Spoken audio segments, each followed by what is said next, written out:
All right, welcome back, everyone. We're diving into the iPhone 16e rumors today, and, well, let's just say the internet is buzzing. It certainly is. There's a lot to unpack. Yeah, between the leaks and speculation, it's kind of hard to tell what's real and what's just wishful thinking, right? Right. But that's what we're here for, to try and make sense of it all. Exactly. And, the big question on everyone's mind is Apple really going for this budget flagship thing? That's the big mystery, isn't it? I mean, it would be kind of a departure for them, wouldn't it? Well, yeah, I mean, they've had the SE lines, sure, but those have always felt kind of like, well, a compromise. You know what I mean? Oh, totally. But this 16E, if the leaks are anything to go by, this could be a whole different Well, ballgame. let's talk about those leaks. We got to start with the source. Okay, so the big one that's got everyone talking is from Tech Insider. Okay, Tech Insider, they've got decent track record, right? Yeah, they've been pretty reliable in the past, so when they dropped this info, people paid attention. And what are we talking about here? Like, what are the headline-grabbing details? Well, first of all, the design. It's rumored to have a 6.1-inch OLED display. Okay, that's a good size, but OLED, that's got to be a first for a budget iPhone. Exactly, and not just any OLED, a 120 hertz refresh rate. Wow, okay, things are getting serious. 120 hertz is pretty much standard on high-end phones these days. Right, it's what you expect from a flagship. But it's the design details that have really got people talking, haven't But they? for sure, we're talking under-display Face ID, a punch-hole camera. Whoa, hold on. A punch-hole camera. For Apple, I mean, they've been clinging to that notch for dear life, haven't they? It's true. While the Android world's gone punch-hole crazy, Apple's held on tight. Makes you wonder, are they finally admitting the notch was, well, maybe not their best idea? Or maybe they've been working on this under-display tech, perfecting it, so they can just leapfrog everyone else. That would be classic Apple, wouldn't it? Like, oh, here's this thing no one else can do.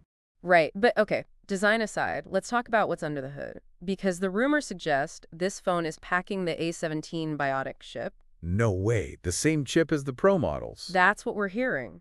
But wouldn't that kind of like, I don't know, make the Pro models seem less special if the budget phone is just as powerful? Well, that's a good question, right? I think Apple's betting on software and those really pro-focused features. Okay, so you're thinking maybe the Pro models get exclusive camera features or more RAM. Yeah, something like that. They got to give people a reason to shell out the extra cash for the Pro, right? Yeah, definitely. But speaking of cameras, what about the 16E's camera? The rumors say it's got a 48 megapixel main sensor. It does, which, on paper, that's a big jump. But is it just a numbers game? Yeah, I mean, does that actually translate to, like, noticeably better photos for the average person? Well, it's not just about the megapixels, right? Apple's always been big on computational photography. Yeah, using software to, like, make those images look amazing.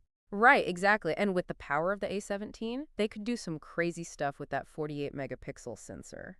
Okay, now you're making me want to see some sample photos. I know, right? We'll have to wait and see. But okay, let's move on to another big change, USB-C. Finally, they're ditching the Lightning port. It looks like it. Though, let's be real, it's probably more about those EU regulations than anything else. Yeah, Apple held on to that Lightning port for as long as they could. They did, but this shift to USB-C, it's actually pretty interesting from a bigger picture perspective. How so? Well, think about it. Faster charging, potentially, better data transfer speeds, and maybe, just maybe, it'll push us closer to a universal standard. Oh, imagine that. One charger for everything. It's a beautiful dream. But, let's not get ahead of ourselves. Let's talk about a feature that I think is actually pretty cool. Reverse wireless charging. Oh, yeah, that's where you can charge other devices by just putting them on the back of your phone, right? Exactly. It's been on Android phones for a while, but this would be the first time for iPhone.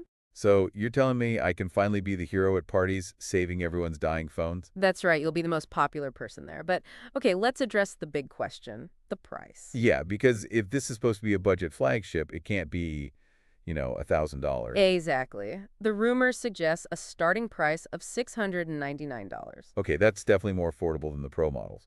But is that really budget in the smartphone world these days? Well, you can get some pretty impressive Android phones for around that price. Yeah, that's true. But do they have the Apple ecosystem, that brand cachet? That's the question, right? Yeah, that's a good point. People are willing to pay a premium for the iPhone experience. Exactly. So it'll be interesting to see how this played out. Will they undercut their own Pro models to capture a wider market? Or are they betting that people will still choose the iPhone, even the budget one, just because it's an iPhone? Right. It's a gamble for sure. But okay, we've got to talk about the other elephant in the room, right? The charger situation. Oh yeah, the rumors are swirling that Apple might ditch the charger again. They are, which, some people are saying it's about the environment, reducing e-waste. Yeah, that's what Apple always says, right? But then you have others who say it's just a way to, squeeze out more profit. Yeah, I mean, it's definitely a controversial move. It is. But hey, controversy is kind of Apple's thing, isn't it? That's for sure. I mean, look at the online reaction to these 16E rumors. It's been absolutely wild. Oh, yeah. People are either praising it as like the savior of affordable tech or calling it a cynical cash grab. And you know what? That's exactly what Apple wants, to get everyone talking, debating, speculating. Right. It's all part of the hype machine. But hey, beyond the hype, there are some serious questions here, wouldn't you say? Absolutely. Like, what does this phone mean for Apple's future? For the entire smartphone market, really. Exactly. And that's what we're going to be diving into next. Okay, so we've got this potential shakeup, maybe even a game changer with the iPhone lineup. But who exactly is Apple going after with this 16E? That's the question, isn't it? I mean, it can't just be people who, are just trying to save a few bucks. Right. There's got to be more to it. So, like, who are they targeting? Well, I don't think it's going to be the diehard Apple fans. Yeah, the ones who are, like, pre-ordering the Pro Max the second it's announced. Exactly. They're already planning their upgrade, you know what I mean? Right. So if it's not them, who is it? Well, I'm thinking maybe younger users. Oh, like the Gen Z crowd. Yeah, they probably grew up with iPhones, but maybe the flagship models are just like a little too pricey. Makes sense. They want the Apple experience, but on a tighter budget. Exactly. And then you've also got those Android users. Oh, the ones who are maybe iPhone curious? Right. They might be tempted by iOS, but, hesitant about the cost. So a powerful iPhone at a lower price, that might be the thing that finally gets them to switch. It's like a gateway drug to the Apple ecosystem. Exactly. Plus, let's not forget about the global market, right? Oh yeah, in places where Android is like king. Yeah, the lower priced iPhone could be huge there. So it's all about reaching a wider audience, expanding that market share. Okay, that makes sense. But does the 16E actually have what it takes? Well, that's what we need to find out. Is it actually a compelling device, or is it just a stripped-down iPhone with a fancy name? Yeah, because we've seen that before, right? Where companies try to do the whole budget thing and it just ends up feeling cheap. Yeah, you don't want it to feel like you're settling. Right. It needs to have that, like, Apple magic. Exactly. So I guess the question is, can they deliver a really smooth, enjoyable experience without, sacrificing too much? So, like, what are the things we should be looking for? What are the make or break features? Well, for me, battery life is huge. Yeah, it can't be a powerhouse if it's dead by noon. Exactly. And the camera? Right, because it's got to be more than just megapixels. Right. We need to see that Apple hasn't, skimped on their image processing? Okay, battery and camera, those are big ones. Anything else? Oh, and build quality. Yeah, I mean, Apple is known for, like, that premium feel. Exactly. So the 16E needs to feel like a well-made phone, not some, flimsy afterthought. So it needs to be a real iPhone, not a budget imposter. That's it. It needs to be able to stand on its own 2 feet, not just on price, but on the whole experience. Because at the end of the day, that's what people are paying for this Apple, right? Absolutely. But, even with a lower price, we're still talking about, like, a pretty decent chunk of change. Yeah, that's true. And it makes you wonder how this is all going to affect the rest of the iPhone lineup. Yeah, will it, like, cannibalize sales of the more expensive models? It's a good question, right? Because if you can get a phone that's almost as good as the Pro, but for way less money, why wouldn't you? Yeah, why wouldn't you? And that's the dilemma Apple's facing, right?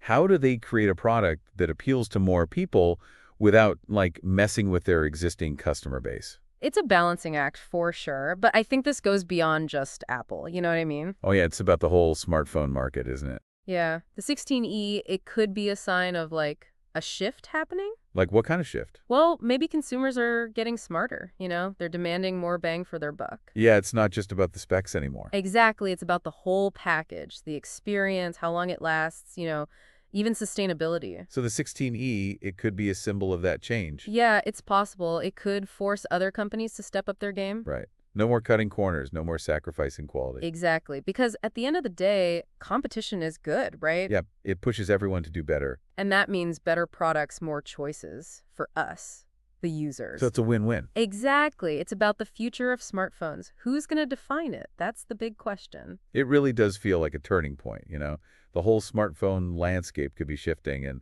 the 16E is right in the middle of it all. It is. And while we wait to actually, see this thing in the flesh, I think it's worth asking ourselves, what does it say about us, the users? I mean. Yeah, are we finally getting smarter with our tech choices? Because for years it's been all about, like, more, bigger screens, more cameras, all that. Right. We needed a phone that could do everything, but maybe, just maybe, we're realizing we don't need all that, right? Yeah, maybe we just want a phone that does the important stuff really well and, doesn't cost a fortune or hurt the planet. And that's where this 16E, if Apple gets it right, could really be interesting. But Apple's got this, this whole image. They're the premium brand, the must-have. Can they really convince people that a budget iPhone is still cool? That's the challenge, isn't it? To appeal to like the value shoppers, but without turning off the people who expect that luxury experience. Yeah, if the 16E feels like a step down, that could really backfire. Oh, totally. It needs to feel intentional. Like it's a smart chase, not a compromise. It's all about perception, isn't it? For sure. And that's where those little details come in, right? The materials, the build quality, even the packaging. It needs to feel premium, but not, you know, overpriced. It's a tough balance to strike. It is, and let's not forget about the software, right? If this 16E gets the same updates, the same smooth performance as the flagships, that's a huge selling point. Especially now that people are holding onto their phones for longer. Nobody wants to get stuck with a phone that's slow and outdated. Exactly. So if Apple can deliver on all of that, well, they could really shake things up. Yeah, the line between like budget and flagship, it could get really blurry. Right. And that would be a win for everyone, wouldn't it? More competition, better phones, and maybe even a more sustainable approach to tech in general. So I gotta ask, after going through all this, what's your gut feeling? Is the iPhone 16e gonna live up to the hype? Honestly, it's too early to say. There are still a lot of unknowns. But, this phone could be more than just a new iPhone. It could be a sign of where things are headed, a future where, value and experience are more important than just having the latest and greatest. And that's pretty exciting to me. It is exciting. And for everyone listening, the next time you see some big headline about the 16e, don't just focus on the specs. Think about what it means, what it could mean for the future of smartphones. And ask yourself, what do you really want from your phone? Because at the end of the day, that's what matters most. Couldn't have said it better myself. Until next time, folks, keep exploring, keep asking questions, and keep diving deep.